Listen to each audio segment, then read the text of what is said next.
गुरु वैष्णव भगवान की जय। गुरवे गौरचंद्राय राधिकाय स्तदालये कृष्णाय कृष्ण भक्ताय स्तद्भक्ताय नमो नमः। जय राधा माधव कुंज बिहारी, जय राधा माधव कुंज बिहारी। गोपी जन बल्लभ गिरिवर धारी, गोपी जन बल्लभ गिरिवर धारी। गोपी जन बल्लभ गिरिवर धारी, गोपी जन बल्लभ गिरिवर धारी। जय राधा माधव कुंज बिहारी,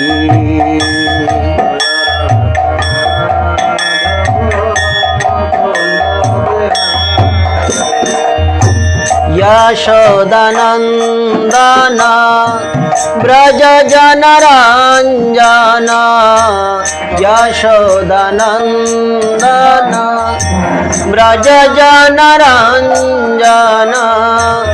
यमुना तीरवनचारी, यमुना तीरवनचारी, यमुना तीरवनचारी, यमुना तीरवनचारी। जय राधा माधव कुंज बिहारी,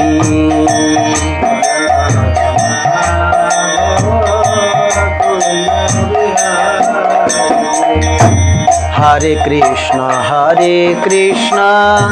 कृष्ण कृष्ण हरे हरे, हरे राम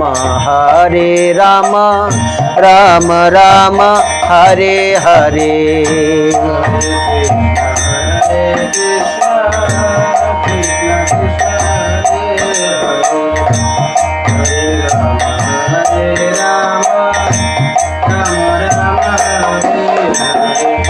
हरे कृष्ण कृष्ण कृष्ण हरे हरे, हरे राम राम राम हरे हरे। हरे कृष्ण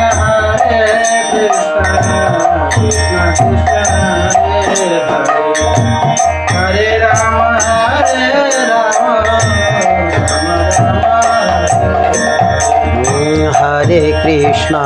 हरे कृष्ण कृष्ण कृष्ण हरे हरे, हरे राम राम राम हरे हरे।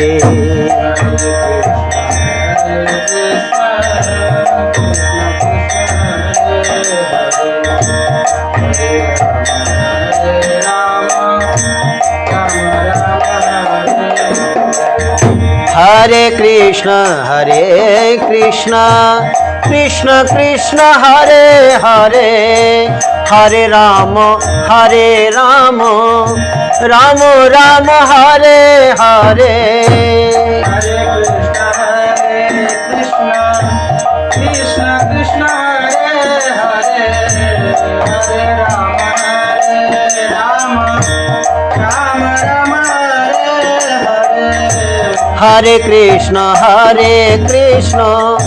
कृष्ण कृष्ण हरे हरे, হরে Ram Ram Ram Hare Hare.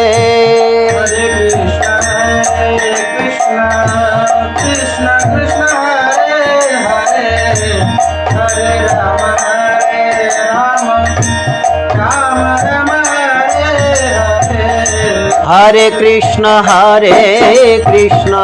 Krishna Krishna, Hare Hare, Hare Rama, Rama Rama, Hare Hare. हरे कृष्ण कृष्ण कृष्ण हरे हरे, हरे Ram Ram Ram Ram Hare Hare. Hare Krishna, Krishna Krishna, Hare Hare, Hare Rama, Rama Rama,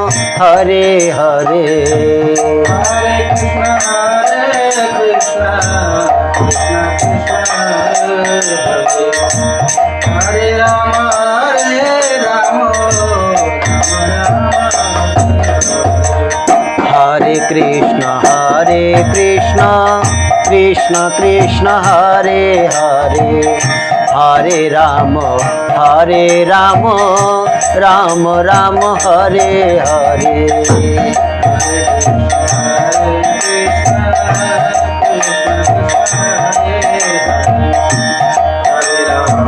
Krishna Krishna, Hare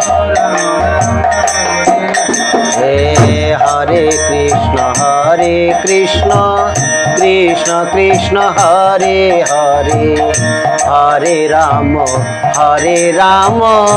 Ram Ram Hare Hare.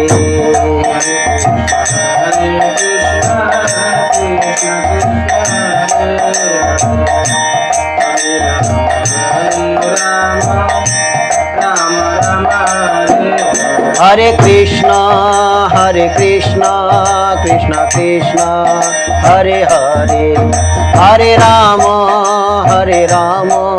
Ram Ram Hare Hare.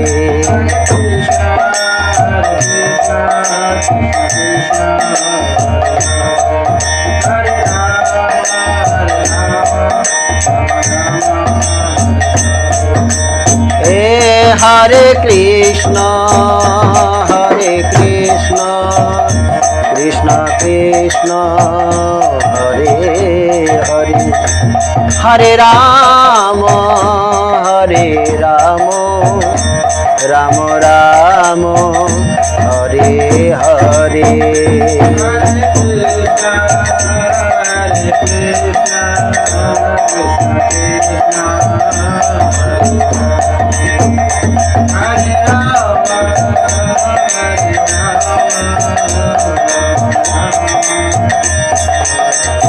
Nitai गौर हरि बोल हरि बोल हरि बोल हरि बोल।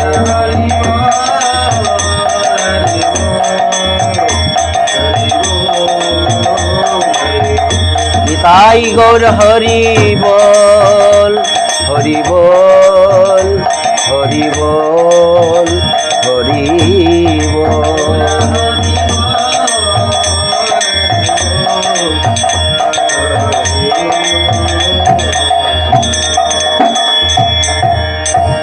श्री श्री गुरु वैष्णव भगवान की जय। गुरु वैष्णव भगवान तिनेर शरण, तिनेर शरणे হয় বিঘ্ন বিনাশন। हरे कृष्ण। तो भक्तगण, आज परम शुभ तिथि श्री अपरा एकादशी व्रत उपवास। এই अपरा एकादशी व्रत प्रसंगे আমরা সর্বপ্রথম একটু আলোচনা করব, তারপরেই আমরা কিছু গৌরকৃষ্ণ কথায় ফিরে যাব। তো আজ জ্যৈষ্ঠ কৃষ্ণপক্ষিয়া অপরা একাদশী ব্রত উপবাস। এই ব্রত প্রসঙ্গে ব্রহ্মাণ্ড পুরাণে ভগবান শ্রীকৃষ্ণ যুধিষ্ঠির মহারাজকে তিনি এই একাদশীর মহিমা বর্ণনা করছেন। মহারাজ যুধিষ্ঠির ভগবান শ্রীকৃষ্ণকে প্রশ্ন করলেন যে, হে জনার্দন, জ্যৈষ্ঠ কৃষ্ণপক্ষিয়া একাদশীর নাম ও মাহাত্ম্য কী, এবং আপনি কৃপা করে সেই ব্রতের কথা আমার নিকট বর্ণনা করুন। ভগবান শ্রীকৃষ্ণ বললেন, মহারাজ, লোকহিতার্থে আপনি আমার নিকটে উত্তম প্রশ্ন করেছেন। এই একাদশী বহু পুণ্যদায়ক এবং অশেষ গুরুতর পাপ বিনাশক। হে রাজন, অসীম ফলপ্রদা বলে এই একাদশীর নাম অপরা একাদশী। এবং ব্রহ্মহত্যা, গোহত্যা, ভ্রূণ হত্যা, পরনিন্দা, পরশ্রী গমন, মিথ্যা ভাষণ, মিথ্যা সাক্ষীদান, মিথ্যা প্রশংসন, চাটু ভাষণ, মিথ্যা ওজন দান, মিথ্যা বেদ পঠন কিংবা পাঠন, মিথ্যা শাস্ত্র নির্মাণ প্রভৃতি বহুবিধ গুরুতর পাপ এই অপরার উপাসনায় নষ্ট হয়ে যায়। ঠক অর্থাৎ প্রবঞ্চক কিংবা কপট জ্যোতিষী ও বঞ্চক বৈদ্য, মানে যারা চিকিৎসক, ইহারাও মিথ্যা সাক্ষী দানকারীর মতোই পাপী।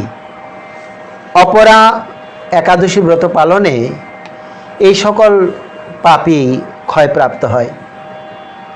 যে ক্ষত্রিয় আপন ক্ষত্র ধর্ম ত্যাগ করে যুদ্ধক্ষেত্র হতে পলায়ন করে, সে স্বধর্ম থেকে চ্যুত হয়ে নরকে গমন করে। হে রাজন, এই অপরা একাদশী ব্রত উদযাপন ফলে সেই ব্যক্তিও কি হয়, স্বর্গলোক প্রাপ্ত হয়। যে শিষ্য গুরুর নিকট বিদ্যা শিক্ষা লাভের পর সেই গুরুর নিন্দায় সে প্রবৃত্ত হয় এবং মহাপাপ সঞ্চয় করে, বলছেন এই আজকের অপরা একাদশী ব্রত উপাসনার ফলে তারাও সেই পাপ থেকে তারা দূরীভূত হয়ে উত্তম গতি লাভ করবে।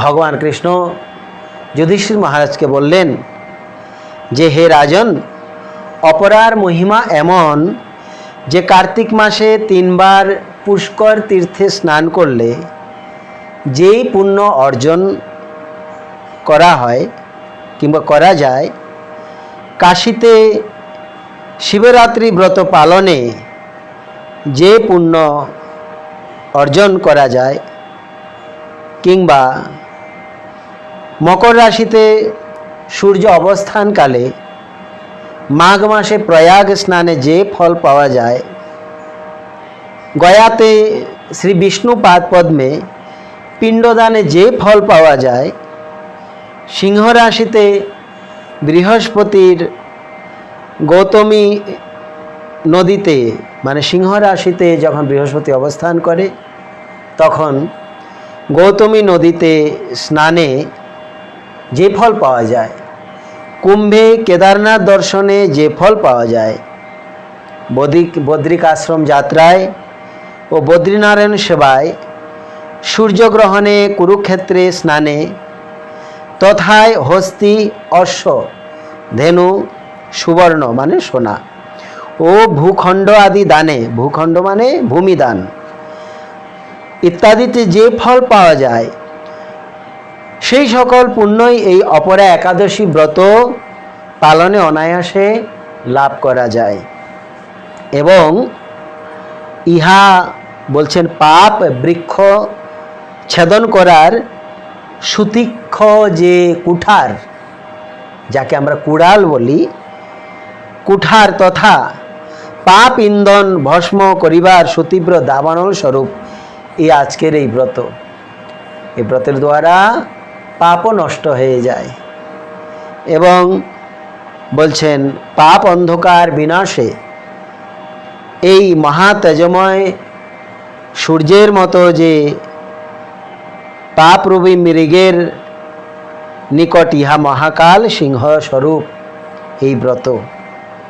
সিংহের মতো সূর্যের যেরকম সূর্যের উদয়ের সাথে অন্ধকার চলে যায়, তদ্রূপ এই ব্রত প্রভাবে যত পাপ কর্ম, পাপের ফল সব নষ্ট হয়ে যায় এবং সে ব্যক্তির মধ্যে সুন্দর কাজ করার, ভালো কাজ করার একটা অনুপ্রেরণা সে লাভ করতে পারে। বললেন, হে রাজন, অপরা একাদশী ব্রত পালনে ও সেই দিন ত্রিবিক্রম ভগবান বিষ্ণুর অর্চনে মনুষ্যের পরম মঙ্গলময় বিষ্ণুলোক প্রাপ্তি হয়ে থাকে। এই হলো মূল কাজ, যে স্বরূপে সবার হয়, গোলকেতে স্থিতি, বৈকুণ্ঠে বৈকুণ্ঠনাথ কমলার প্রতি। আমরা প্রত্যেকবারই বলি যে এই যে একাদশী মাহাত্ম্য, যারা সকাম ব্যক্তি, যারা ভগবানের সকাম উপাসনা করে, তাদের জন্য ভগবান এই একাদশীর যে মহিমা সেটা ভগবান যুধিষ্ঠির মহারাজকে দিয়ে প্রকাশ করলেন।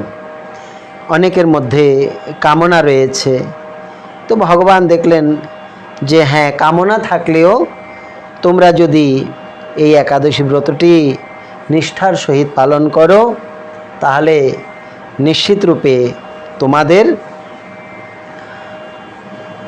যে কামনা থাকলেও ব্রত প্রভাবে কিংবা ভক্তিদেবীর কৃপার প্রভাবে ধীরে ধীরে তোমাদের থেকে যে বাসনা, কামনা সেটা দূরে চলে যাবে এবং পরে তোমরা ভগবানকে লাভ করবে এবং ভগবত ধামকে প্রাপ্ত করবে।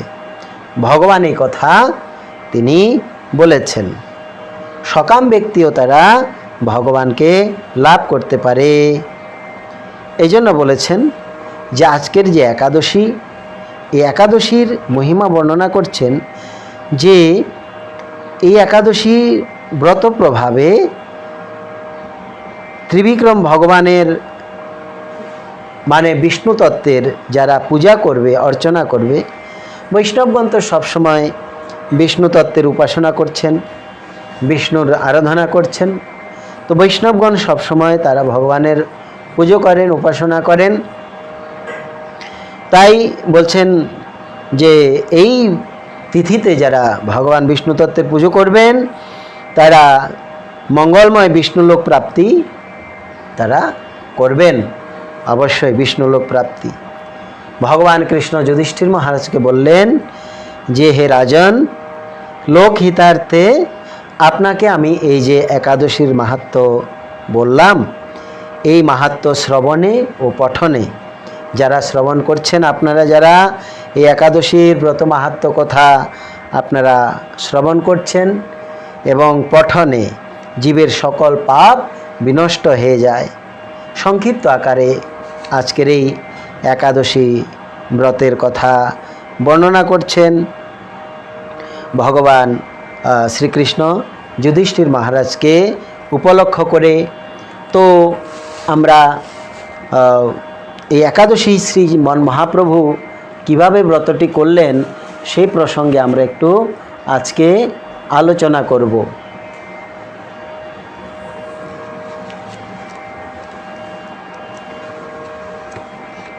শ্রী একাদশী ব্রত মাহাত্ম্যে শ্রীমন মহাপ্রভুর যে সিদ্ধান্ত, অনেকেই বলে যে ধামেতে একাদশী ব্রতের পরিপালনের কোনো প্রয়োজনহীন হয় না, কিংবা পালন করার কোনো প্রয়োজন নেই,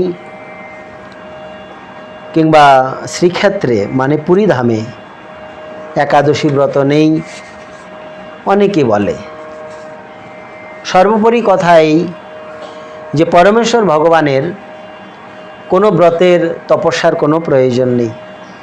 ব্রতটি প্রয়োজন আমাদের মতো ব্যক্তির জন্য। ভগবান কাকে প্রাপ্ত করার জন্য ব্রত করবেন? ভগবান তিনি ব্রত করার কোনো প্রয়োজন নেই, আমরা ব্রত করব। জগতের জীব ব্রত করে, জীবজগৎ ব্রত করে পরমাত্মাকে ভগবানকে প্রাপ্ত করার জন্য। পরমেশ্বর কেন ব্রত করবেন? ভগবান কেন ব্রত করবেন? ওনার কোনো প্রয়োজন পড়ে না। তো এই ক্ষেত্রে যে একটি কথা রয়েছে, বহু জায়গায় দেখা যায়, বহু স্থানে একাদশীর দিন ভগবানকে একাদশী করানো হয়। হ্যাঁ, অভাব অনটনের ক্ষেত্রে সেখানে সেটা হতে পারে, কিন্তু যেখানে অভাব নেই সেখানে নিশ্চিত রূপে একাদশীর দিন ভগবানকে অন্নব্যঞ্জন নিবেদন করা উচিত। কেন? ভগবানের লীলা নিত্য লীলা, এবং পরমেশ্বর ভগবান সেদিন অবশ্যই প্রত্যেক দিনই তিনি অন্নব্যঞ্জন ভোজন করেন। শ্রীমদ্ ভগবদ্গীতায় ভগবান কৃষ্ণ অর্জুনকে বলেছেন যে যজ্ঞ অবশিষ্ট যে অন্ন সেটা প্রসাদ, এবং তুমি আমাকে নিবেদন করো। ভগবান কৃষ্ণ কোনোদিন বলেন নাই অর্জুনকে কি তুমি আমাকে এই দিন নিবেদন করবে, এই দিন নিবেদন করবে না, কিংবা এই তিথিতে আমাকে অন্নব্যঞ্জন নিবেদন করবে না, এই তিথিতে করবে। ভগবান এমন কথা বলেননি। সেজন্য ভগবানকে আমরা নিত্য প্রতিদিনই অন্নব্যঞ্জনাদি নিবেদন করতে পারি, কিন্তু সেটা আমরা গ্রহণ করতে পারি না। কারণ একাদশী ব্রত পালন করার জন্য, একাদশী ব্রতটি ভগবানকে প্রসন্ন করার জন্যই, ভগবানকে প্রাপ্ত করার জন্যই, ভক্তিদেবীকে হৃদয়ে ধারণ করার জন্যই। এবং সেই ক্ষেত্রে প্রশ্ন উঠতে পারে যে তাহলে ভগবানকে যে নিবেদন করা হবে সেই প্রসাদটি কি আমরা ফেলে দেব কিংবা অবমাননা করব? তা বলা হয় নাই।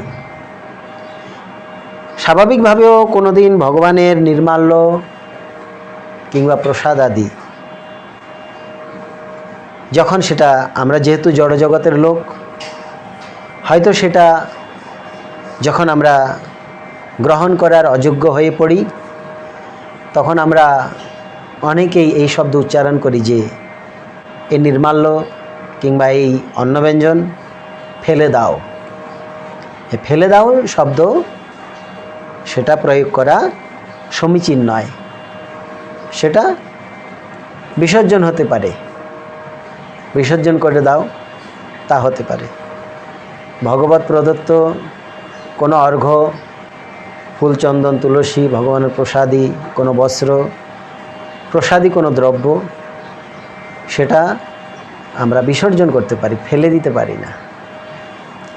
বিসর্জনের পেছনে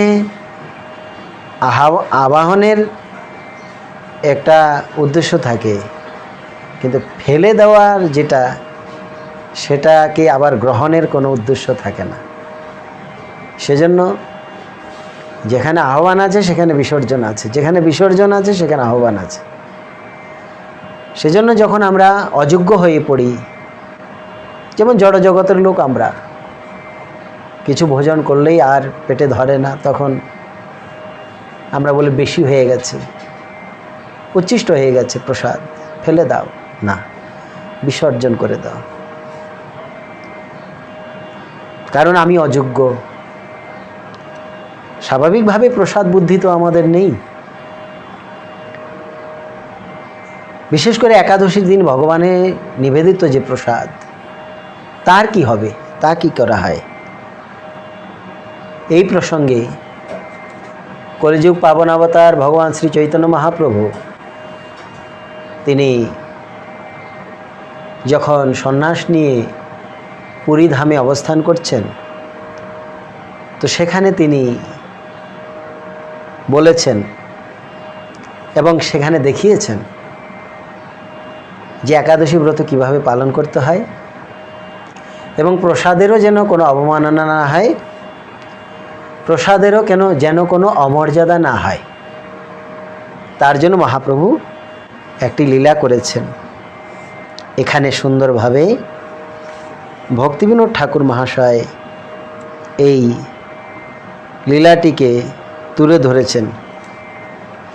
একদিন গৌরহরি শ্রী গুণ্ডিচা পরিহরি জগন্নাথ বল্লভে বসিলা, শুদ্ধা একাদশী দিনে কৃষ্ণ নাম সংকীর্তনে দিবস রজনী কাটাইলা।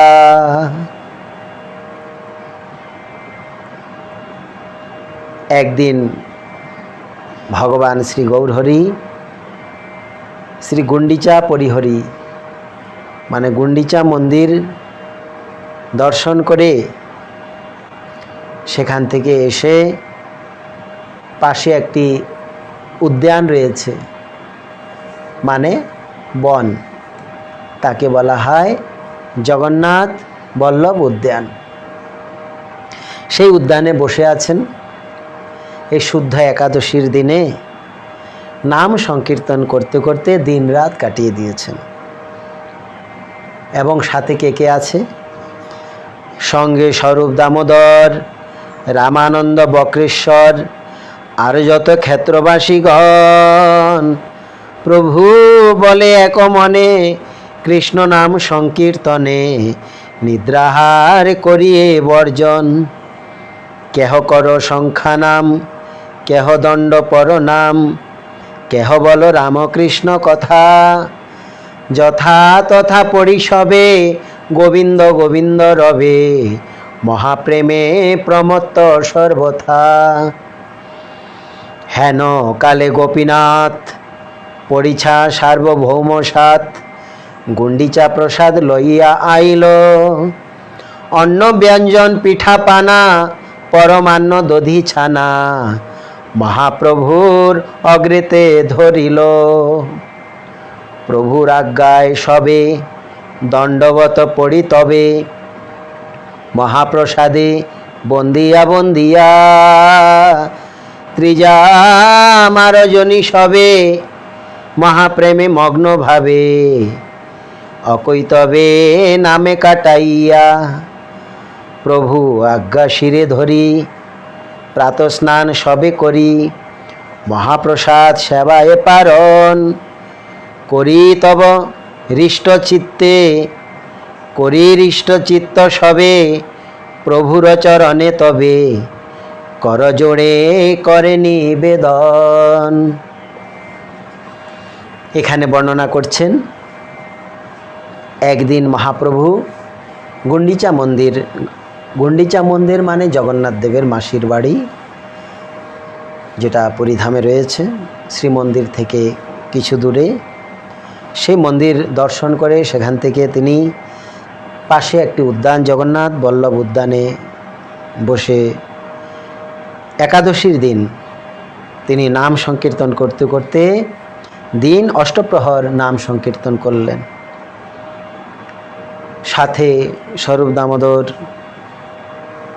এবং রায় রামানন্দ, বক্রেশ্বর পণ্ডিত, আরও যত ক্ষেত্রবাসীগণ তারা রয়েছে। মহাপ্রভু বলছেন যে সকলেই এক মনে কৃষ্ণনাম সংকীর্তন করো তোমরা এবং নিদ্রা বর্জন করো, আহারও বর্জন করো। আজকে একাদশী, সকলে নাম সংকীর্তন করো। মহাপ্রভু বলছেন যে এই প্রকার তোমরা হরিনাম সংকীর্তনের মাধ্যমে একাদশী দেবী ভক্তি দেবীর কৃপা লাভ করতে পারবে এবং একাদশী প্রসন্ন হবে। সেখানে কেহ কেহ সংখ্যাপূর্বক নাম করছেন, কেহ বিভিন্ন বৈষ্ণবগণের নাম উচ্চারণ করে দণ্ডবত প্রণাম করছেন এবং কেহ ভগবান শ্রীকৃষ্ণের, ভগবান শ্রীরামের কথা আলোচনা করছেন মহাপ্রভুর আদেশে। এবং তারা যার যেখানে ভালো লাগছে, যার যেভাবে ভালো লাগছে, কেহ সংখ্যাপূর্বক নাম করছেন, কেহ কীর্তন করছেন, কেহ কৃষ্ণ কথা রাম কথা বলছেন, কেহ শ্রবণ করছেন, কেহ বিভিন্ন বৈষ্ণবগণের নামে তারা দণ্ডবত প্রণাম করছেন, কেহ কেহ হা গোবিন্দ বলে তারা ধ্বনি করছেন। সকলে এই প্রকার মহাপ্রেমে প্রমত্ত হয়ে গেছে। অমন সময় যে গোপীনাথ আচার্য এবং জগন্নাথ দেবের পাত্রমিত্রগণ সহ সার্বভৌম ভট্টাচার্য গুন্ডিচা মন্দিরে প্রসাদ নিয়ে এসেছেন।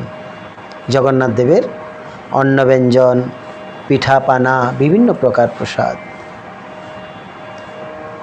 তারা কে? গোপীনাথ আচার্য, সার্বভৌম ভট্টাচার্য এবং অন্যান্য জগন্নাথ দেবের সেবকগণ। অন্নব্যঞ্জন, পিঠাপানা, পরমান্ন কিংবা দুগ্ধজাত বিভিন্ন প্রকার দ্রব্য সব কিছু এনে মহাপ্রভুর আগে তারা নিবেদন করলেন। এবার মহাপ্রভু বলছেন সকল ভক্তগণকে, এই ঘটনাটি কিন্তু একাদশীর দিনেই হচ্ছে। মহাপ্রভু সকল ভক্তগণকে বলছেন যে দেখো দেখো, বৈষ্ণবগণ আর জগন্নাথ দেবের মহাপ্রসাদ নিয়ে এসেছেন, আমাদের আর ভাগ্যের শেষ নেই, সীমা নেই। এসো সকলে মহাপ্রসাদের বন্দনা করো। সবাই মহাপ্রসাদকে দণ্ডবত প্রণাম করলেন এবং বন্দনা করলেন। মহাপ্রসাদে গোবিন্দে নাম ব্রহ্মণি বৈষ্ণবে স্বল্প পুণ্যবতাং রাজন বিশ্বাস নৈব জায়তে। এই প্রকার মহাপ্রসাদের বন্দনা করছেন এবং ত্রিজামা রজনী সবে মহাপ্রেমে মগ্নভাবে। ত্রিজামা রজনী সারা রাত্রি,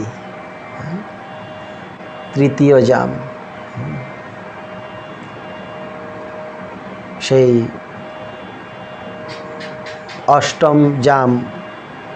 অষ্টম জামে হয় 24 প্রহর। তো সেই প্রকার ত্রিজামা, 3 জাম পর্যন্ত তারা সকলেই নাম সংকীর্তন করেছেন। তো 9 ঘন্টা হতে পারে, ত্রিজামা 9 ঘন্টা। সকল ভক্তগণ তারা সেই সংকীর্তন ত্রিজামা রজনী সবে মহাপ্রেমে মগ্নভাবে তারা মহাপ্রেমে মগ্ন হয়ে অকৈতবে নামে কাটাইয়া। অকৈতবে মানে একদম নিষ্কপটভাবে। এই নয় কি আজ একাদশীর দিন আমরা অন্নব্যঞ্জন কিংবা মন মতো আহার খাওয়া দাওয়া থেকে একটু বিরত হয়ে গেছি, দূরে হয়ে গেছি, সে খাওয়ার সামনে এসেছে, প্রসাদ সামনে এসেছে, তা না খেয়ে নাম সংকীর্তন করা, এর প্রতি অনেক সময় মনও যায় না। আমাদের মতো জড় জগতের লোক এরকমই হয়। কিন্তু মহাপ্রভুর ভক্তগণ কি করলেন? অকৈতবে নামে কাটাইয়া মন দিয়ে নাম সংকীর্তন করে রাত্রি অতিবাহিত করলেন। তার পরের দিন প্রাতকালে প্রভুর আজ্ঞা শিরে ধরি মহাপ্রভু এবার আদেশ করছেন যে সকালে যাও, স্নান করো। মহাপ্রভু সকল ভক্তগণকে নিয়ে স্নান করলেন এবং স্নান করে এসে ভগবানকে প্রণাম করে তিলক বন্দনা করে এইবার মহাপ্রসাদ সেবায় পারণ। সে প্রসাদের পারণা করলেন, সে প্রসাদ দিয়ে পরের দিন পারণা করলেন। পারণার একটি নিয়ম থাকে যে একাদশী পরের দিন সূর্য উদয় থেকে একটি সময় থাকে পঞ্জিকাতে, অনেক সময় 8:30, 8:45, 9:30, 10:15 এই প্রকার কিছু সময় থাকে পঞ্জিকাতে নির্দিষ্ট করা থাকে। সেই সময়ের মধ্যে আমাদেরকে এই ব্রতটি ভঙ্গ করতে হয়, তাকে বলা হয় পারণ। তো পারণ কি করে করা হবে? যে পূর্ব দিবসে একাদশীর দিনে যে অন্নব্যঞ্জন ভগবানকে নিবেদন করা হয়েছিল সেই প্রসাদ ওই সময়ের মধ্যে সূর্যোদয় থেকে সেই সময়টি নির্দিষ্ট সময়টির মধ্যে সেই অন্নব্যঞ্জন ভোজন করে গ্রহণ করে সে প্রসাদের মর্যাদা রক্ষা করে একাদশী ব্রতের ভঙ্গ কিংবা পারণ করা, সেটাই নিয়ম। মহাপ্রভুর আদেশে ভক্তগণ তাই করলেন পুরীধামেতে। করি হৃষ্ট চিত্ত সবে প্রভুর চরণে তবে করজোড়ে করে নিবেদন।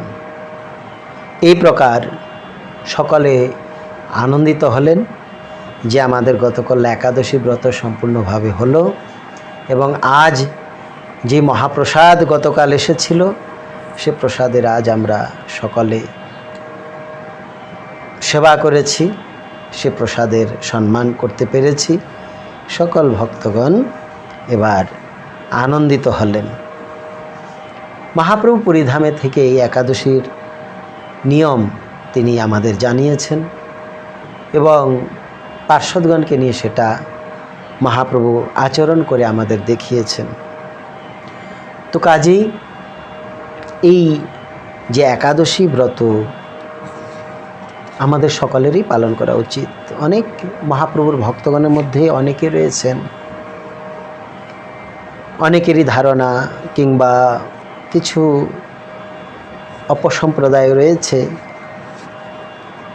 তারা একাদশীর মহিমাটাকে বিধি মার্গের মনে করে কিংবা বেদবিহিত নিয়ম মনে করে তারা একাদশী ব্রত পালন করে না এবং তারা মনে করে কি তারা রাগমার্গে কিংবা রাধাকৃষ্ণের যুগল ভজনের অধিকার প্রাপ্ত করেছেন, তাদের বিধিমার্গের যে ব্রত আদি করার কোনো প্রয়োজন নেই, এই ভেবে তারা একাদশী ব্রত পালন করে না।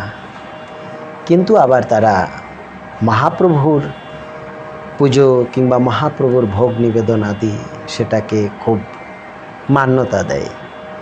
এই ক্ষেত্রে যদি মহাপ্রভুকে তারা মানেন তো অবশ্যই মহাপ্রভুর যেই সিদ্ধান্ত কি মহাপ্রভু পুরীধামে তিনি অবস্থান করে ভক্তগণের মাধ্যমে এই একাদশীটি কী করে পালন করতে হয় সেটা আমাদেরকে তিনি শিখিয়ে গেছেন।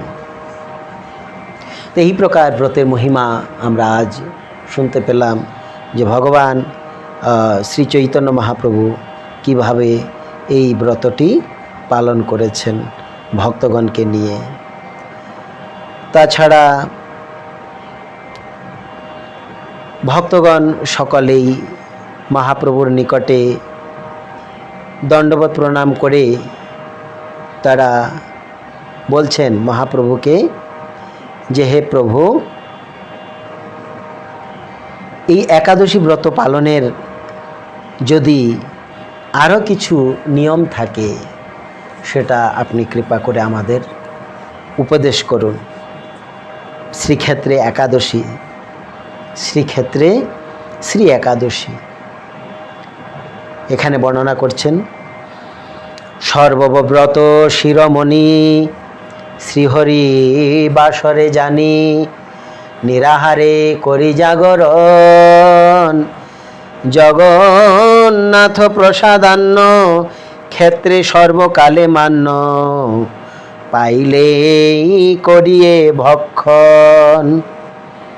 এ সংকটে ক্ষেত্রবাসে মনে হয় বড় ত্রাসে, স্পষ্ট আজ্ঞা করিয়ে প্রার্থনা, সর্ববেদ আজ্ঞা তব, যাহা মানে ব্রহ্মা শিব, তাহা দিয়া ঘুচাও যন্ত্রণা।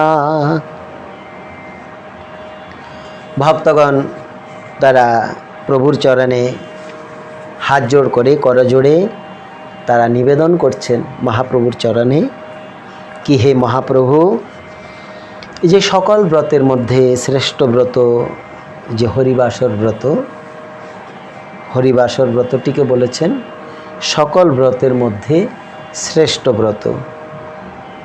এই হরিবাসর ব্রত বলছেন সর্বব্রত শিরোমণি, শ্রী হরিবাসরে জানি, নিরাহারে করি জাগরণ।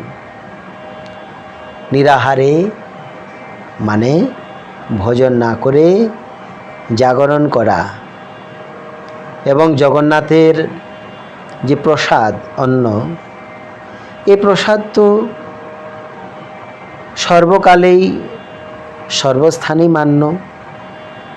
শাস্ত্রে বর্ণনা রয়েছে কি প্রসাদ পাওয়া মাত্রই ভক্ষণ করতে হয়। এই অবস্থায় কি করা যায়? শাস্ত্রে বর্ণনা রয়েছে কি প্রসাদ পেলেই ভক্ষণ করতে হয়, কিন্তু একাদশীর দিন যদি প্রসাদ পাওয়া যায়, প্রসাদ আসে সম্মুখে, তো একাদশী ব্রত পালন করব না প্রসাদ ভোজন করব? ভক্তগণ প্রার্থনা করছেন মহাপ্রভুকে কি এই সংকটে ক্ষেত্রবাসে মনে হয় বড় ত্রাসে, স্পষ্ট আজ্ঞা করিয়ে প্রার্থনা। হে প্রভু, এই সংকট অবস্থায় আমাদের মনে খুব ত্রাস হচ্ছে, আপনি কৃপা করে স্পষ্ট করে আজ্ঞা করুন, আমরা কি করতে পারি? আমরা আপনার চরণে প্রার্থনা জানাচ্ছি কি একাদশী দিনে যদি অন্ন ব্যঞ্জন উপলব্ধ হয়, প্রসাদ, তা প্রসাদ সম্মান করব, প্রসাদ ভোজন করব, না একাদশী ব্রত পালন করব? ব্রত ভঙ্গ করাও অপরাধ এবং প্রসাদকেও অমান্য করা অপরাধ।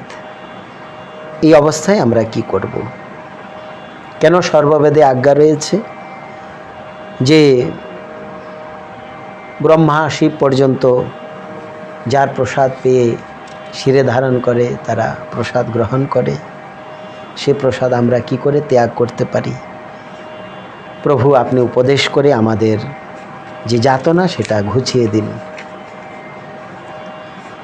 এবার মহাপ্রভুর বিচার, মহাপ্রভু কি বলছেন?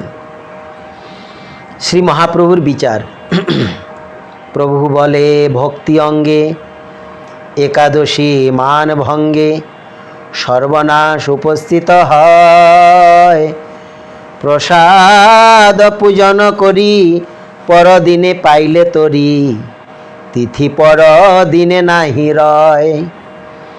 শ্রী হরিবাসর দিনে কৃষ্ণ নাম রস পানে তৃপ্ত হয় বৈষ্ণব সুজন, অন্য রস নাহি লয় অন্য কথা নাহি কয়, সর্বভোগ করয়ে বর্জন।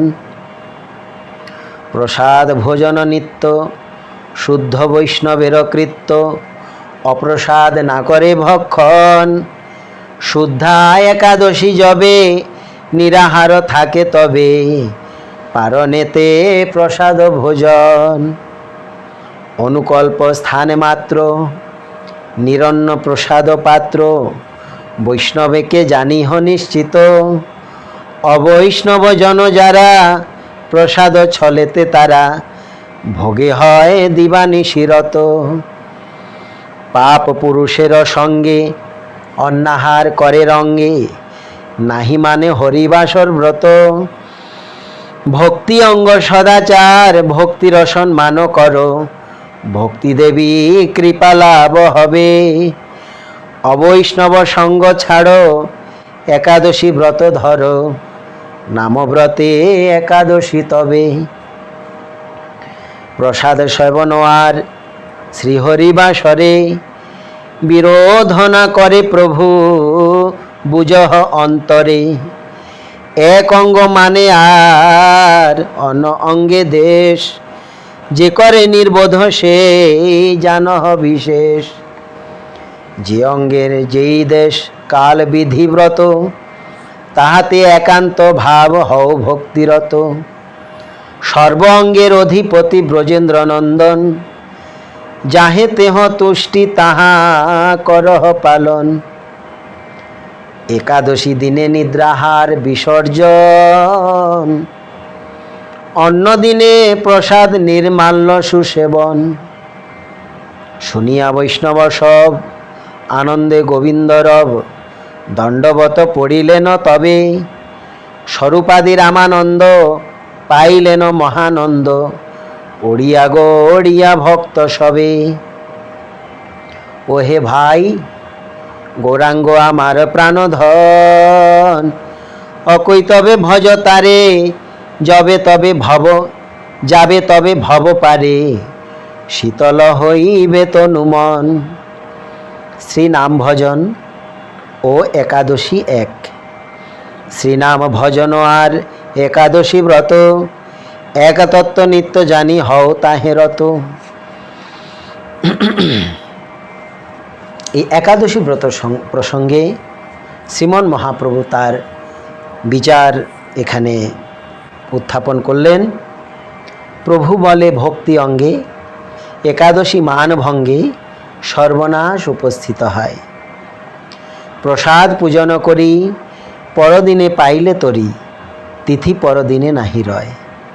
মহাপ্রভু বলছেন যে আমরা ভক্তিযোগ যারা অবলম্বন করি, এই ভক্তিযোগেতে যে একাদশী যারা ভঙ্গ করেন তাদের ভক্তি অঙ্গ সেই ভঙ্গ হয়, তো সেখানে সর্বনাশ উপস্থিত হয়। প্রসাদকে সম্মান করে পুজো করে একাদশী ব্রতের পরের দিন যদি সেই প্রসাদ আমরা সম্মান করি, ভোজন করি, গ্রহণ করি, তো পরের দিন তো আর তিথি থাকে না। মহাপ্রভু বললেন এতে প্রসাদেরও মর্যাদা হলো, ব্রতেরও মর্যাদা হলো, ব্রত পালনও সুষ্ঠুভাবে সম্পন্ন হলো। শ্রীহরি বাসরে দিনে কৃষ্ণ নাম রসপানে, তৃপ্ত হয় বৈষ্ণব সুজন। অন্য রস নাহি লয়, অন্য কথা নাহি কয়, সর্বভোগ করয় বর্জন। শ্রীহরিবাসর দিনেতে যারা বৈষ্ণব সুজন, যারা সজ্জন ব্যক্তি, তারা কৃষ্ণ নাম সংকীর্তনেতেই তৃপ্ত হন। অন্যান্য যে রস সেটা তারা গ্রহণ করেন না। অন্যান্য রস যেমন প্রসাদামৃত কিংবা অন্যান্য কথা, তারা সেটাকে গ্রহণ করেন না। সকল প্রকার ভোগ তারা বর্জন করেন। প্রসাদ ভোজন নিত্য শুদ্ধ বৈষ্ণবের কৃত্য, অপ্রসাদ না করে ভক্ষণ। যারা শুদ্ধ বৈষ্ণব তাদের তো নিত্যই কৃত্য হলো প্রতিদিনেরই তাদের ক্রিয়া, প্রসাদ ভোজন প্রতিদিনেরই একটা তাদের কর্তব্য কিংবা ক্রিয়া। তারা অপ্রসাদ ভক্ষণ করে না, যেটা ভগবানে নিবেদিত হয় না সেটা অবৈষ্ণবগণ কখনো তারা ভক্ষণ করেন না, ভোজন করেন না। তো শুদ্ধ একাদশীর দিনে নিরাহার থেকে পরের দিন পারণেতে তারা প্রসাদ ভোজন করেন। শুদ্ধা একাদশী যবে নিরাহার থাকে তবে পারণেতে প্রসাদ ভোজন। তারা শুদ্ধ একাদশীর দিনে নিরাহার থেকে পরের দিন পারণের সময় তারা প্রসাদ ভোজন করেন। অনুকল্প স্থান মাত্র নিরন্ন প্রসাদ পাত্র বৈষ্ণবকে জানিহ নিশ্চিত। অবৈষ্ণব জন যারা প্রসাদে ছলেতে তারা ভোগে হয় দিবানিশিরত। অনুকল্প স্থান মাত্র নিরন্ন প্রসাদ পাত্র। নিরন্ন অন্ন ছাড়া যে প্রসাদ, অন্ন ছাড়া প্রসাদ, নিরন্ন প্রসাদ পাত্র। যেই প্রসাদে অন্ন থাকবে না, অন্ন ব্যঞ্জন এই দ্রব্যগুলো থাকবে না, অনুকল্প স্থান মাত্র। অনুকল্প কি? একাদশী ব্রতেতে আমাদের অনুকল্পের বিষয় হলো, সেক্ষেত্রে বলেছেন একাদশী মহিমাতে অষ্টেক্যানি ব্রতঘ্নানি ফলম মূলম আপম পয়ম হবির ব্রাহ্মণ কাম্যা চ গুরুর বচনম ঔষধম। এই 8 প্রকার বস্তু আমরা ভোজন করতে পারি। কি কি বলেছেন? যে হবি, ঘৃত, ঘি, ফল, মূল, জল, দুধ এবং ব্রাহ্মণের শুদ্ধ বৈষ্ণব ব্রাহ্মণের যে কামনা সেটা কিংবা আদেশ পালন করা কিংবা ঔষধ গ্রহণ করা এবং গুরুদেবের আদেশ পালন করা, এই 8টি বস্তু আমরা গ্রহণ করতে পারি একাদশীর দিনে। সেগুলোকে ভোজন বলে নাই, শাস্ত্রীয় ভাষায় সেটাকে অনুকল্প বলেছে। এই জন্য একাদশীর দিনেতে আমরা বলি না যে প্রসাদ খাও কিংবা ফল খাও। এটা এই শব্দ প্রয়োগ না করে বৈষ্ণবগণ কি শব্দ প্রয়োগ করেন? অনুকল্প। অনুকল্প গ্রহণ করো কিংবা অনুকল্প পাও কিংবা অনুকল্প করো, এই প্রকার শব্দ প্রয়োগ করা হয় একাদশীর দিন। খাওয়া, পাওয়া কিংবা পান ইত্যাদি শব্দ প্রয়োগ হয় না। তো বৈষ্ণবগণ অনুকল্প প্রসাদ মাত্র, অনুকল্প স্থান মাত্র, নিরন্ন প্রসাদ পাত্র। অন্ন ব্যঞ্জন ছাড়া যে প্রসাদ, ফল, মূল, জল, দুধ, ঘৃত আদি, তারা কি করেন? তারা শুদ্ধা একাদশীর দিনেতে সেগুলোকে স্বীকার করেন বৈষ্ণবগণ। তারা এই ক্ষেত্রে মহাপ্রভু বলেছেন বৈষ্ণবকে জানিহ নিশ্চিত। বৈষ্ণবগণ নিশ্চিত রূপে জানবে বৈষ্ণবগণকে তারা এই প্রকার ব্রত পালন করে, অন্নব্যঞ্জন পরিত্যাগ করে। অবৈষ্ণব জন যারা প্রসাদ ছলেতে তারা ভোগে হয় দিবানিশি রত। যারা অবৈষ্ণব তারা প্রসাদের বাহানা করে, ছল করে দিবানিশি ভোগে রত হয়। তাদের কোনো ব্রত নেই, কোনো তপস্যা নেই।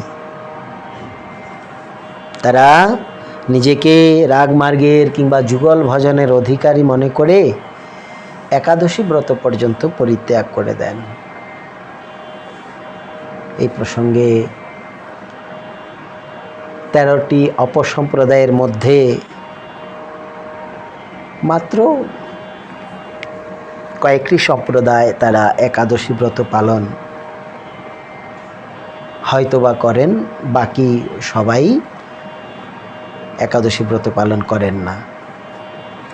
13টি অপসম্প্রদায়ের মধ্যে ভক্তিবিনোদ ঠাকুর বর্ণনা করেছেন আউল, বাউল, কর্তা, ভজা, নেড়া, দরবেশ, সাই, সহজিয়া, সখী বেকি, স্মার্ত জাত গোসাই, অতিবাড়ি, চূড়াধারী, গৌরাঙ্গ নাগরী, তোতা কহে এই 13 সঙ্গ নাহি করি। এ 13টি অপসম্প্রদায়ের মধ্যে কয়েকটি সম্প্রদায় তারা একাদশী ব্রত, যদিও পূর্বে তারা বিভিন্ন শস্য জাতীয় দ্রব্য আদি তারা গ্রহণ করে ব্রত করতেন, কিন্তু ইদানিং তারা গৌড়ীয় বৈষ্ণবগণের সেই ব্রতবিধি আদি দেখে তারাও এখন শুদ্ধভাবে একাদশী ব্রত করার জন্য ব্রতী হয়েছেন। এখানে বর্ণনা করছেন, পাপ পুরুষের সঙ্গে অন্নাহার করে রঙে, নাহি মানে হরিবাসর ব্রত। তারা পাপ পুরুষের সঙ্গে অন্নাহার ভোজন করে, অন্ন আহার করেন, তারা হরিবাসর ব্রত পালন করেন না। যারা ভোগবাদী কিংবা ভক্তিযোগকে যারা অবলম্বন করেন নাই। ভক্তি অঙ্গ সদাচার, ভক্তি অঙ্গ সদাচারও, ভক্তিরও সম্মানও করো, ভক্তি দেবী কৃপা লাভ হবে। অবৈষ্ণব সঙ্গ ছাড়ো, একাদশী ব্রত ধরো, নামে ব্রতে একাদশী তবে। বলছেন ভক্তি অঙ্গ সদাচার, ভক্তির অঙ্গগুলো কি কি? কি সদাচার গ্রহণ করা, এটা একটা ভক্তির অঙ্গ। আরও রয়েছে শ্রীমন মহাপ্রভু সনাতন গোস্বামী পাদকে অবলম্বন করে কাশী ধামেতে বৈষ্ণব সদাচার কিছু, ভক্তি সদাচারে কিছু শিক্ষা দিয়েছেন। তো সেখানে সদাচার যে একটা পদ্ধতি কিংবা সদাচার যে একটা অঙ্গ ভক্তির, সেটা বর্ণনা রয়েছে।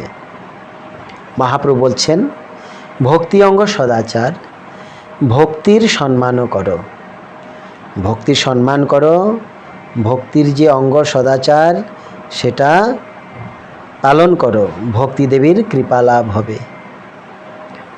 যারা অবৈষ্ণব তারা একাদশী ব্রত করে না। মহাপ্রভু বলছেন এই ক্ষেত্রে অবৈষ্ণবের সঙ্গ ছেড়ে দাও এবং একাদশী ব্রত ধরো, পালন করো। নাম ব্রতে একাদশী তবে, তবে নাম ব্রতে কিংবা এই নাম ব্রতের মাধ্যমে একাদশী পালন করলে তবেই আমাদের ভক্তিদেবীর কৃপা লাভ হবে। প্রসাদ সেবন আর হরিবাসরে, বিরোধ না করে প্রভু বুঝহ অন্তরে। মহাপ্রভু প্রসাদ সেবনের বিরোধ করছেন না, নিষেধ করছেন না, এটা অন্তরে বুঝতে হবে। কারণ একাদশী তিথি চলে গেলে এই তিথি আর পাওয়া যাবে না, কিন্তু মহাপ্রসাদ তো প্রতিদিনই আমি পেতে পারবো, পারনাতেও প্রসাদ পেতে পারবো। এই জন্য পারনা দিনেতেই অন্নব্যঞ্জন ভোজন করে মহাপ্রসাদের সম্মান করা হয়। এক অঙ্গ মানে আর অন্য অঙ্গে দেশ, যে করে নির্বোধ সেই জানহ বিশেষ। যারা একটা অঙ্গ মানে ভক্তির অঙ্গ মহাপ্রসাদ ভোজন সেটা মেনেছে, কিন্তু ভক্তি অঙ্গ যে একাদশী ব্রত পালন সেটা মানে না। তো বলছেন সে নির্বোধ, জেনে রাখো সে নির্বোধ, কিছু জানে না। যে অঙ্গের যেই দেশ কাল বিধিব্রত, তাহাতে একান্ত ভাব হও ভক্তিরত। বলছেন ভক্তিদেবীর দেশকাল পাত্রভেদে যখনই যেই অঙ্গ পালন করা যায় সেটা অবশ্যই পালন করতে হবে। হও ভক্তিরত, একান্তভাবে ভক্তিদেবীর সাথে কিংবা ভক্তিদেবীকে অবলম্বন করে, ভক্তিকে হৃদয়ে ধারণ করে সেটাকে পালন করতে হবে। দেশকাল পাত্রভেদে, দেশ পুরী ধামে একাদশী ব্রত নেই, কিন্তু মহাপ্রভু ধামে একাদশী ব্রত করেছেন। কালটা কি? কাল একাদশী তিথি, এই কাল সময়। কিন্তু এই একাদশী তিথিতেও প্রভু কি করছেন? ব্রত পালন করলেন এবং প্রসাদের সম্মান করলেন। নিয়ম, দেশকাল বিধি, দেশকাল অনুসারে বিধি ব্রত পালন করা। সর্বঙ্গের অধিপতি ব্রজেন্দ্র নন্দন, যাহে তেহ তুষ্টি তাহা করহ পালন। বলছেন সর্বঙ্গের অধিপতিকে ব্রজেন্দ্র নন্দন কৃষ্ণ, তিনি যেভাবে তুষ্ট হবেন সেভাবে ব্রত পালন করো। একাদশী ব্রত যারা ভগবানকে প্রাপ্ত করেছেন, যারা ভগবানকে প্রাপ্ত করে নিয়েছেন, তারাও ব্রত পালন করেছেন। নন্দ বাবা, যশোদা মা, ব্রজবাসীগণ, ব্রজাঙ্গনাগণ, গোপীগণ, তারা ভগবানকে লাভ করেছেন। ব্রজবাসীগণ ভগবানকে লাভ করেছেন, তারাও একাদশী ব্রত পালন করছেন। সেজন্য এখানে বলেছেন যে সে পরমেশ্বর ভগবান যেভাবে তুষ্ট হয় সেভাবেই পালন করো। একাদশী দিনে নিদ্রাহার বিসর্জন, অন্য দিনে প্রসাদ নির্মাল্য সুসেবন। একাদশীর দিন নিদ্রা এবং আহার বিসর্জন করে কি করতে হয়? হরিনাম সংকীর্তন এবং ভগবানের কথা শ্রবণ কীর্তন। অন্য দিনে প্রসাদ নির্মাল্য সুসেবন, সেটা অন্য দিনেও করা যেতে পারে। মহাপ্রভুর মুখে এই কথা শুনিয়া বৈষ্ণব সব আনন্দে গোবিন্দরব, দণ্ডবৎ পড়িলেন তবে। সকল বৈষ্ণবগণ এই ব্রত মহিমা শ্রবণ করে, মহাপ্রভুর মুখে ব্রতবিধি শ্রবণ করে শুনে আনন্দে তারা বলছেন গোবিন্দ গোবিন্দ গোবিন্দ বলে তারা দণ্ডবৎ প্রণাম করছেন মহাপ্রভুর চরণে। এবং স্বরূপ দামোদর প্রভু, রায় রামানন্দ প্রভু, তারা মহা আনন্দ পেলেন। আর উড়িয়া গৌড়িয়া যত ভক্ত রয়েছে, উৎকলবাসী কিংবা বঙ্গবাসী যত ভক্তগণ, সকলেই পরমানন্দ লাভ করলেন। ভক্তিবিনোদ ঠাকুর মহাশয় বলছেন, ওরে ভাই, ওহে ভাই, গৌরাঙ্গ আমার প্রাণধন, অকই তবে ভজ তারে, যাবে তবে ভবপারে, শীতল হইবে তনুমন।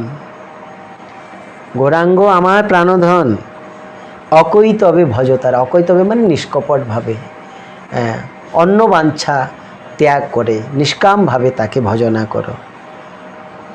অকৈতবে, কৈতব কপটতা কিংবা বাঞ্ছা, অভিলাষ, কামনা, স্বার্থ যদি থাকে, তাহলে ভক্তি জগতে লাভ করা, উন্নত হওয়া যাবে না। সেজন্য বলেছেন অকৈতবে ভজতারে। গাও পুনঃ পুনঃ, লোচন দাস ঠাকুরের কবিতা এই প্রসঙ্গে বলেছেন। গাও পুনঃ পুনঃ গৌরাঙ্গের গুণ, সরল করিয়া মন, এ ভব সাগরে এ মন দয়ালো, না দেখিয়ে একজন। পুনঃ পুনঃ গৌরাঙ্গের গুণ গাও মন সরল করে। ঠাকুর মহাশয় এখানে বলেছেন অকই তবে ভজ তারে, যাবে তবে ভব পারে, শীতল হইবে তনুমন। শরীর এবং মন শীতল হয়ে যাবে। শ্রীনাম ভজন ও একাদশী ব্রত। শ্রীনাম ভজন আর একাদশী ব্রত একতত্ত্ব নিত্য জানি হও তাহে রত। শ্রীনাম ভজন আর একাদশী ব্রত এটা একই তত্ত্ব, এটা জেনে ভজনে রত হও। এটা শ্রীল ভক্তিবিনোদ ঠাকুর মহাশয় সেটা আমাদের উপদেশ করছেন। শ্রীমন মহাপ্রভু এই প্রকার ভক্তগণকে তার ব্রতের বিধান, ব্রত মহিমা কথা বর্ণনা করে শোনাচ্ছেন। আজকের এই একাদশী ব্রত প্রসঙ্গে আপনারা যারা আমাদের এই ফেসবুকে সরাসরি সম্প্রসারণে অংশগ্রহণ করছেন, আজকের এই ব্রত মহিমা প্রসঙ্গে যদি আপনাদের কোনো কিছু জানার প্রয়োজন মনে করেন, আপনারা ফেসবুকে লিখে পাঠাতে পারেন। আপনাদের যদি কোনো প্রশ্ন থাকে একাদশী ব্রত প্রসঙ্গে, কিংবা একাদশী ব্রত সম্বন্ধে। ভগবান প্রত্যেক যুগে তিনি আসেন, এটা শাস্ত্রসম্মতভাবে আমাদের স্বীকার করতে হবে, মেনে নিতে হবে। সেজন্য বলেছেন যে তিনি ত্রেতা যুগে শুক্লবর্ণ ধারণ করেন, সত্যযুগে শুক্লবর্ণ ধারণ করেন, ত্রেতাতে রক্তবর্ণ ধারণ করেন এবং দাপরে তিনি কৃষ্ণবর্ণ ধারণ করেন এবং কলিতে তিনি পীতবর্ণ ধারণ করেন। কলিতে তিনি এসেছেন পীতবরণ, শ্রী কলি পাবন গৌরহরি, রাধা এবং কৃষ্ণ মিলিত তনু শ্রী চৈতন্য মহাপ্রভু রূপে। তো শ্রী চৈতন্য মহাপ্রভুর যে প্রাসঙ্গিক যে কথা, মহাপ্রভুর যে প্রাসঙ্গিক লীলা কথা আমরা জানতে পারি বিশেষ রূপে দুটি গ্রন্থ থেকে। একটি হলো শ্রী চৈতন্য চরিতামৃত এবং আরেকটি হলো শ্রী চৈতন্য ভাগবত। এই দুটি গ্রন্থ থেকে আমরা মহাপ্রভুর যে চরিত কথা জানতে পারি। তাছাড়াও অন্যান্য গ্রন্থ আদি রয়েছে, যেমন শ্রী চৈতন্য মঙ্গল কিংবা আরও কিছু রয়েছে, শ্রী চৈতন্য চন্দ্রামৃত, শ্রী চৈতন্য চন্দ্রোদয় নাটক কিংবা শ্রী চৈতন্য শিক্ষাষ্টকম ইত্যাদি যে গ্রন্থগুলো, এগুলো শ্রী চৈতন্য মহাপ্রভু সম্বন্ধেই রয়েছে। তো এই প্রকার মহাপ্রভুর লীলা কথা, চৈতন্য ভাগবতে যে লীলা কথাগুলো, সেগুলো শ্রী চৈতন্য মহাপ্রভুর আবির্ভাবের পূর্বে থেকে শুরু করে আবির্ভাবের পর এবং সন্ন্যাস পর্যন্ত সেগুলো বিস্তার রূপে বর্ণনা রয়েছে। সন্ন্যাসের পর রয়েছে, সন্ন্যাসের পরের যে লীলা সেটাও রয়েছে সংক্ষিপ্ত আকারে। আর শ্রী চৈতন্য চরিতামৃত গ্রন্থে মহাপ্রভুর যেই আবির্ভাব থেকে সন্ন্যাস পর্যন্ত যে লীলা কথা, সেগুলো সূত্র আকারে বর্ণনা করেছেন। সন্ন্যাসের পর প্রভুর অন্তর্ধান পর্যন্ত যে লীলা কথা, সেগুলো বিশদভাবে বিস্তার রূপে বর্ণনা করা আছে চৈতন্য চরিতামৃতে। এই প্রসঙ্গে কবিরাজ গোস্বামীপাদ তার পয়ারে লিখেছেন, শ্রীকৃষ্ণ লীলার ব্যাস, শ্রীকৃষ্ণ লীলার ব্যাস, শ্রী বেদব্যাস, চৈতন্য লীলার ব্যাস বৃন্দাবন দাস। বৃন্দাবন দাস কইল চৈতন্য মঙ্গল, যাহার শ্রবণে নাশে সর্ব অমঙ্গল।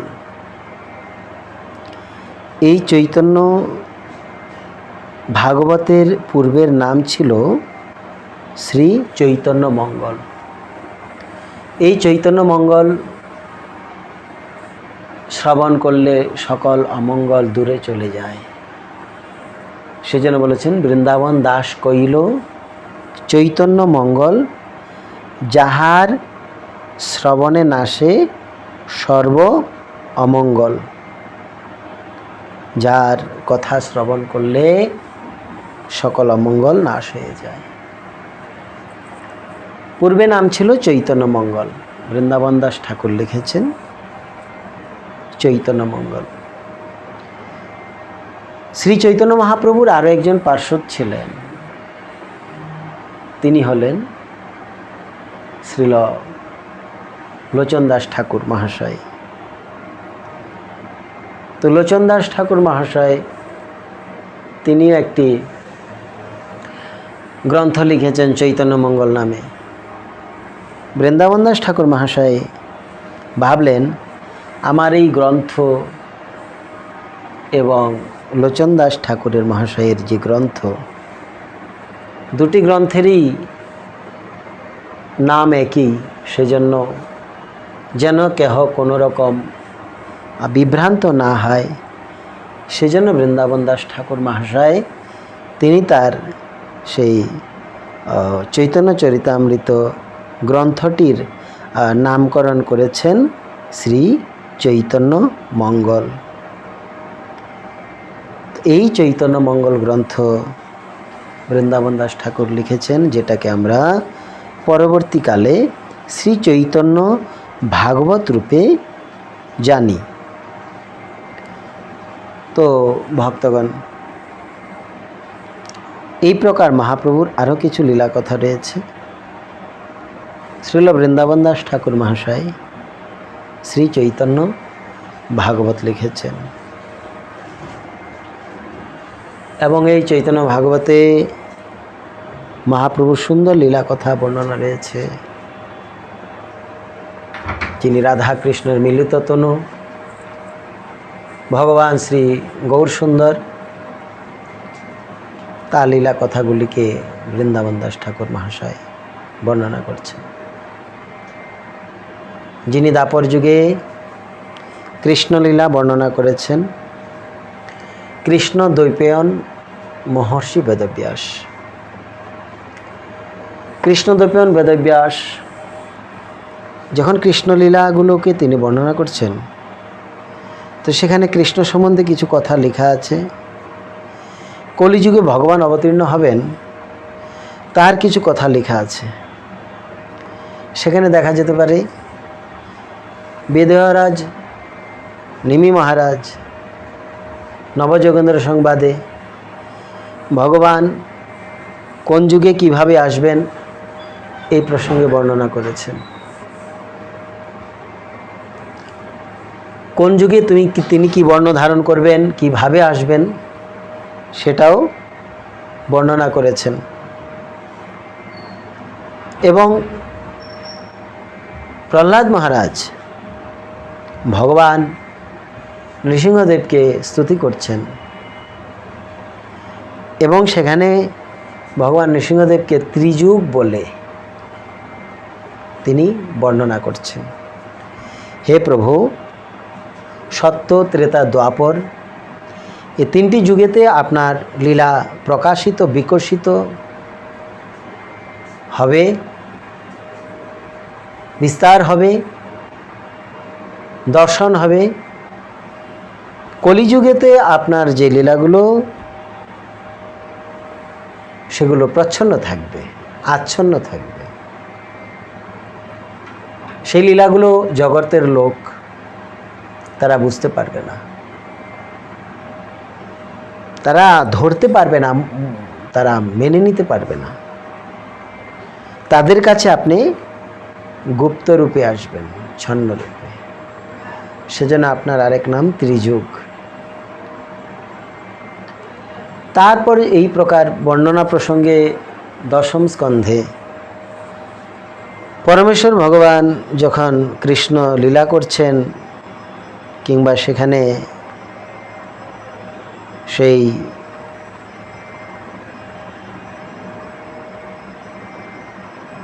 ভগবানের বাল্যলীলায় নামকরণ প্রসঙ্গে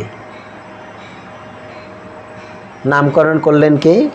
গর্গাচার্য। কৃষ্ণ নাম রাখি গর্গ ধ্যানেতে জানিয়া। মহর্ষি গর্গাচার্য ভগবান শ্রীকৃষ্ণের যখন নামকরণ করছেন, এই নামকরণ প্রসঙ্গে সেখানে বলেছেন আসন বর্ণাশ্রয়ো গৃহ্ণতনু যুগম তনু শুক্ল রক্তস্তথা পীত ইদানিম কৃষ্ণতাম গতা। ভগবান শ্রীকৃষ্ণের নামকরণ প্রসঙ্গে মহর্ষি গর্গাচার্য বলেছেন যে হে নন্দরায়, হে যশোদা, আপনাদের এই পুত্র প্রত্যেক যুগে আসে। সত্যযুগে শুক্লবর্ণ, ত্রেতাতে রক্তবর্ণ, দ্বাপরে পীতবর্ণ, দ্বাপরে কৃষ্ণবর্ণ, কলিতে পীতবর্ণ। এই কলিযুগেতে পীতবর্ণ ধারণ করে তিনি আসেন। তো এই কথাগুলো মহর্ষি বেদব্যাস লিখছেন। কৃষ্ণদ্বৈপায়ন বেদব্যাস মুনি এই কথাগুলোকে বর্ণনা করছেন। তো মহর্ষি বেদব্যাস চিন্তা করলেন, ভগবান পরমেশ্বর ভগবান কলিযুগে পীতবর্ণ রূপ ধারণ করে আসবেন, গুপ্তরূপে লীলা করবেন, সঙ্গ উপাঙ্গ পার্শ্বদগণকে নিয়ে তিনি লীলা করবেন।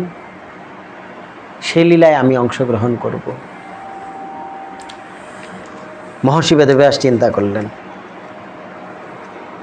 তখন কৃষ্ণদ্বৈপায়ন বেদব্যাস মুনি ধ্যানস্থ হয়ে দেখলেন যে রাধা কৃষ্ণ মিলিত হয়ে গৌরাঙ্গ রূপেতে আসবেন।